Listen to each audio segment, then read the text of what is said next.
Assalamualaikum warahmatullahi wabarakatuh. Alhamdulillah, anak-anak, hari ini kita lanjutkan pelajaran kita tema 8 subtema 2 pembelajaran 3. Ya anak-anak, adapun tujuan pembelajaran kita pada pagi hari ini yaitu sebagai berikut. Ya, anak-anak, silakan buka buku temanya halaman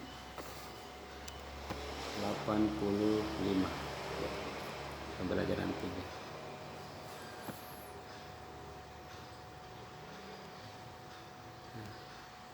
Hari itu, Dayu dan teman-teman berdiskusi mengenai berbagai pekerjaan sesuai lingkungan tempat tinggalnya. Mereka juga berdiskusi mengenai pekerjaan yang berkaitan dengan kegiatan ekonomi. Dayu bercerita bahwa dia dan ayahnya pernah berbincang dengan seorang bapak yang pekerjaannya menjadi badut. Bapak itu bernama Pak Andi. Pak Andi bekerja di sebuah mall dari pukul 15.00 waktu Indonesia Barat sampai pukul 21.00 waktu Indonesia Barat pagi hari. Pak Andi menjadi badut di sebuah taman bermain yang letaknya tidak jauh dari mall. Sampai akhirnya pembicaraan ayah Dayu dan Pak Andi berlanjut dengan bertukar alamat. Ternyata tempat tinggal Pak Andi tidak jauh dari mall yang Dayu kunjungi. Ya, kita lanjut ke halaman 86. Nah, di sini anak-anak sedang berdiskusi. Ya, anak laki-laki berkata, pekerjaan sebagai badut banyak kita jumpai di kota. Iya, menjadi badut merupakan salah satu pekerja jasa. Berarti pekerjaan sebagai badut merupakan salah satu pekerja jasa. Nah, apa contoh pekerjaan lain yang saling berkaitan dalam suatu kegiatan ekonomi? Nah, ayo kita mencari. Ayo mengamati. Nah, amati gambar-gambar di bawah. Di gambar satu ini, gambar pertama ini itu proses produksi buku. Gambar kedua distribusi buku. Kemudian gambar ketiga yaitu konsumsi buku. Berarti kegiatan ekonomi di sini itu produksi, distribusi, dan konsumsi. Oke, kita lanjut. Halaman 87. Ingatkah kalian kegiatan ekonomi? Kegiatan ekonomi terdiri atas produksi, distribusi, dan konsumsi. Nah, untuk itu mari kita sama-sama menjawab pertanyaan berikut. Nomor 1. Apa yang dimaksud dengan produksi dan produsen? Ya, produksi adalah kegiatan menghasilkan barang dan jasa. Dan produsen adalah orang yang melakukan kegiatan produksi. Oke, nomor 2. Apa yang dimaksud dengan distribusi dan distributor? Distribusi adalah kegiatan menyalurkan barang dan jasa, barang hasil produksi. Pak Guru ulangi.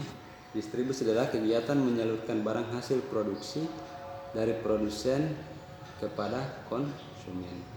Sedangkan distributor adalah orang yang melakukan kegiatan distribusi, berarti orang yang menyalurkan barang hasil produksi dari produsen kepada konsumen.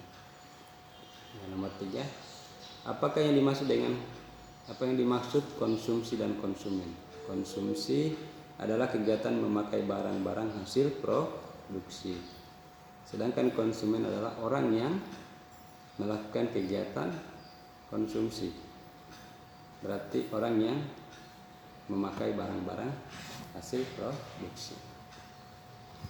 Nah, 4. Apa kegiatan penduduk pada gambar rubrik ayo mengamati? Nah, gambar ini.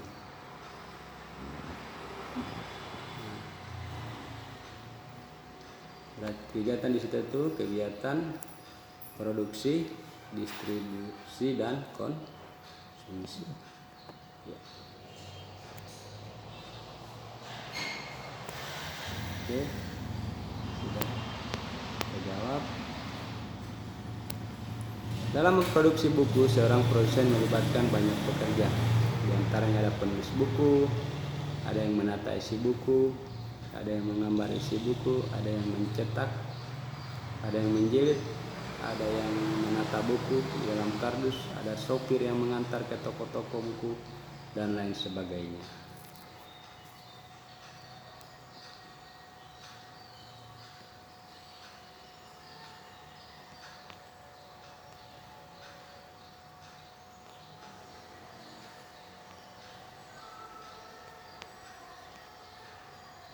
Nah, buku merupakan sumber ilmu. Sebagai pelajar tentu kamu sangat membutuhkan buku untuk membuka cakrawala. Berbicara mengenai pelajar, tahukah kamu kota yang mendapat julukan kota pelajar? Kota dengan julukan kota pelajar adalah Yogyakarta. Kota Yogyakarta memiliki banyak keunikan pada pembelajaran. 2. Kamu sudah mengetahui keunikan Yogyakarta, diantaranya dari tempat wisata, transportasi, dan adat istiadat berupa upacara adat. Tidak hanya itu, kota Yogyakarta juga memiliki keunikan di bidang pendidikan. Banyak sekolah dari tingkat dasar hingga perguruan tinggi di kota Yogyakarta telah dibiayai. Oleh karena itu, banyak orang dari daerah lain, bahkan dari mancanegara, datang ke Yogyakarta untuk belajar.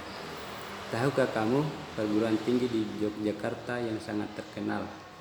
Perguruan tinggi itu adalah Universitas Gadjah Mada yang disingkat UGM. Selain UGM masih banyak lagi perguruan tinggi di Yogyakarta seperti Universitas Negeri Yogyakarta, Universitas Ahmad Dahlan, dan Universitas Muhammadiyah Yogyakarta. Karena banyak perguruan tinggi di Yogyakarta, banyak orang yang bekerja sebagai dosen atau guru.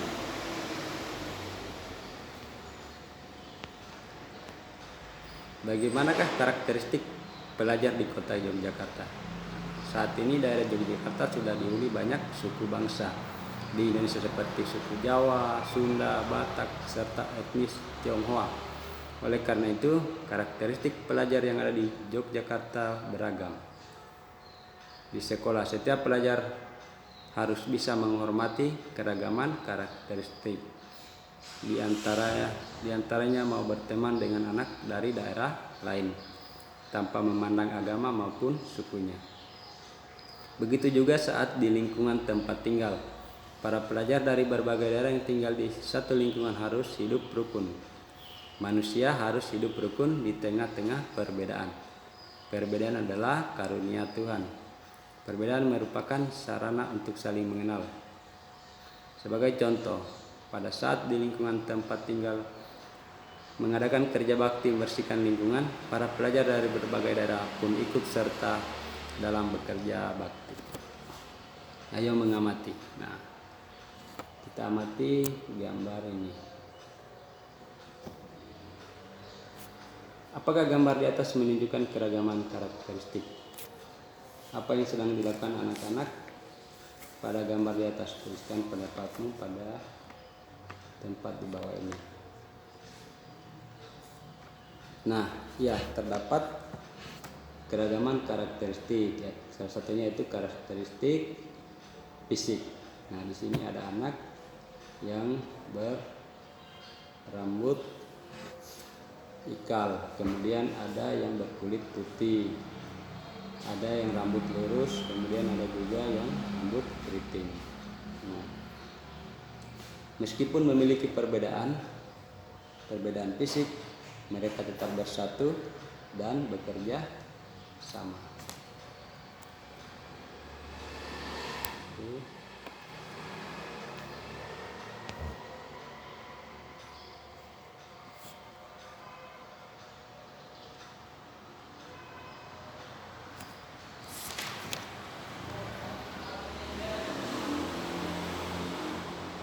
Nah, di lingkungan kita jelas memiliki ciri-ciri fisik yang berbeda-beda. Nah, ada teman-teman yang berbeda agama, ada juga yang berbeda warna kulit. Nah, bagaimana kamu menyikapi keragaman karakteristik di sekolahmu atau di lingkungan tempat tinggal? Caranya menyikapi yaitu kita tetap saling menghargai, saling menghormati, saling bersatu, agar tidak terjadi perpecahan.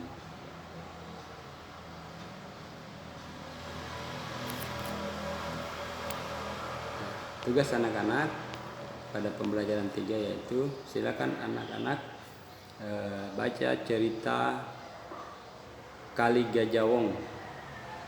Ya. Kali Gajah Wong.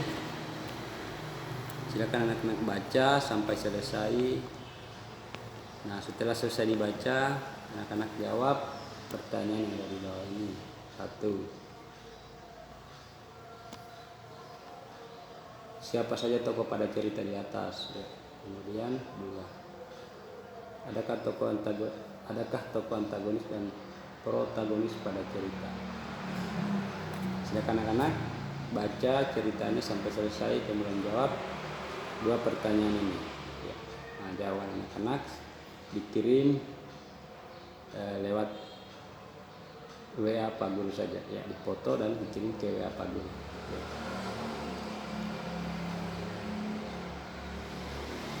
Selamat belajar dan selamat menjalankan ibadah puasa. Pak Guru akhiri.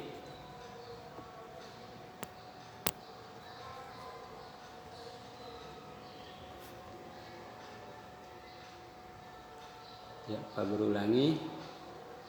Jawabannya anak-anak dipoto dan dikirim ke WA Pak Guru saja. Ya. Pak Guru akhiri. Assalamualaikum warahmatullahi wabarakatuh.